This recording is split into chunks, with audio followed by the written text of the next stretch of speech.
Hey guys, Unofficial Star Wars here, hope you're all doing well, and in today's video we have the Bad Batch Episode 7 breakdown with some theories, things you missed, and some future predictions for the future episodes in the future of the series, what we could possibly see. So let's just get right into it. This was easily one of the best episodes so far. I know a lot of people have been thinking that these last couple of episodes here have really been just kind of slow and not really have too much of a point, not too much action going on, and furthermore, I hate the word, but kind of like fillers, and some of them I do agree, some of them I don't, but that doesn't matter. This episode was absolutely amazing and I loved everything about it. Let's just say it.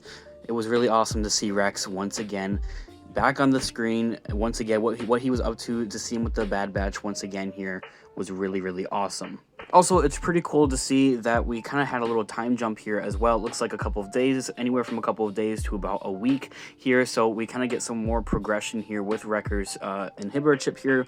Furthermore, just activating and giving him more and more headaches on and on and on. And I'm not really completely sure, but I don't think we got too much actual, headaches or inhibitor chip action here from the other members of the Bad Batch, such as them having headaches or anything like that, but that very well could be the case. Also, we did see Wrecker once again hit his head at the beginning of the episode, which gave him that headache that we do see later on in the cantina, inside of Sid's cantina, and I'm not completely sure why, but Rex was there. I'm not complaining, of course, don't get me wrong, I'm not complaining, but for whatever reason, Rex just so happened to be there, whether that was just him laying low or that he was looking around for the Bad Batch and just so happened to find them was really awesome. Also, furthermore, I want to mention that the blaster that we do hear Rex use on those other people that were in the bar was actually the DL-44. That's the same blaster that Han Solo uses. Kind of like we already know, this is kind of like the first time jump that we've already kind of seen in the series. So the last time we did see Rex, he was burying his brothers at the very end of Season 7 of the Clone Wars,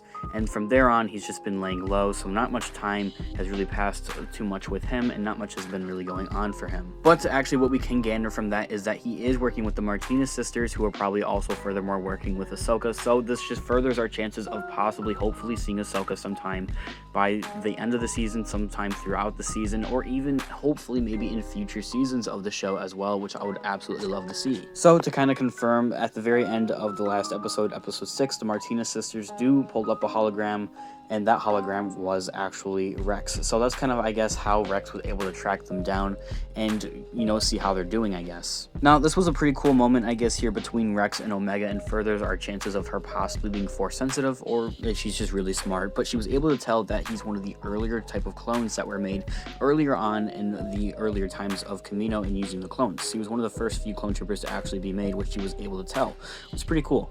After that, we hear Wrecker complain more about his headache, and this alarms Rex immediately, thinking that it is the inhibitor chip, and he was right, it is the inhibitor chip. And we kind of even furthermore see some PTSD, I feel like, going on here with Rex, seeing as he's reaching for his blaster and says those need to be removed immediately. They travel to the same planet called Braco that we see in Jedi Fallen Order, is at the beginning of the game where we see Cal Kestis working. It's pretty much a giant graveyard, like Jakku pretty much. It's pretty much just a giant scrapyard from the old Venators and Old Republic type of ships that were used. We have to cross a few different areas, and one of those areas, Wrecker actually falls down, is grabbed by some sort of worm, water worm type of creature, and that's actually the same one that we see in A New Hope, as you guys can see here from the images on the screen. Let's just get right into the good parts here, though, with Order 66 actually happening on Wrecker.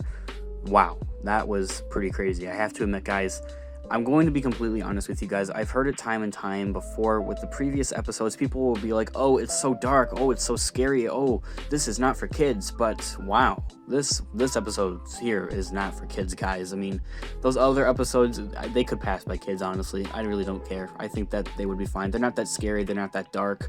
Of course, it's darker than the Clone Wars, but this is probably by far one of the greatest episodes and one of the darkest episodes here that we see with Wrecker just going full beast mode, full Hulk mode pretty much from Marvel, and is throwing his fellow brothers around, just going absolutely ham and absolutely crazy here.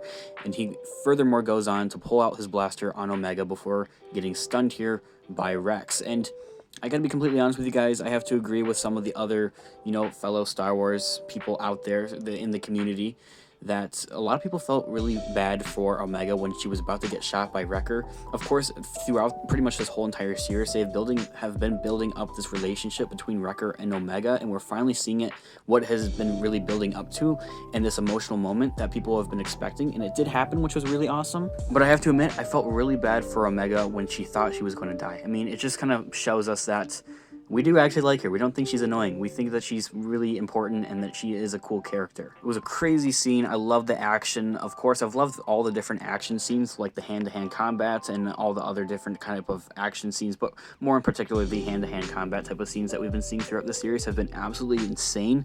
I just love the whole animation style to it, and it's really cool to see that.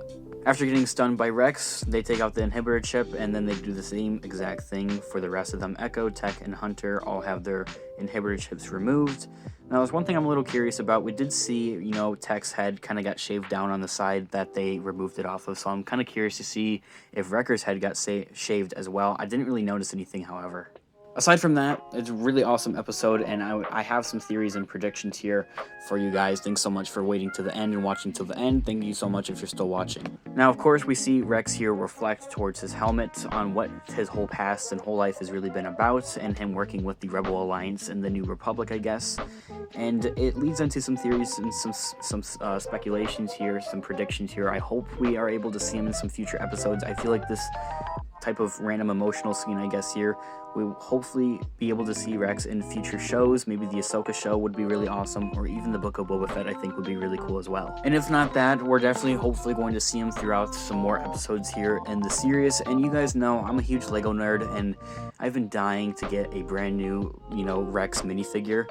I know I'm going off topic here a little, but all I'm saying, the last time we got a Captain Rex minifigure was a while ago, and if you guys go on eBay and try to buy one, it's going to be easily 200 plus for that one little minifigure. So you guys know me, I'm a Lego nerd. Okay, back on track here. Okay, moving on here. Sorry guys, I got off track. That whole relationship, I guess, between Wrecker and Omega has really been building up, and it really paid off for that whole emotional moment here when Order 66 actually kicked in and he tried to take her down and kill her.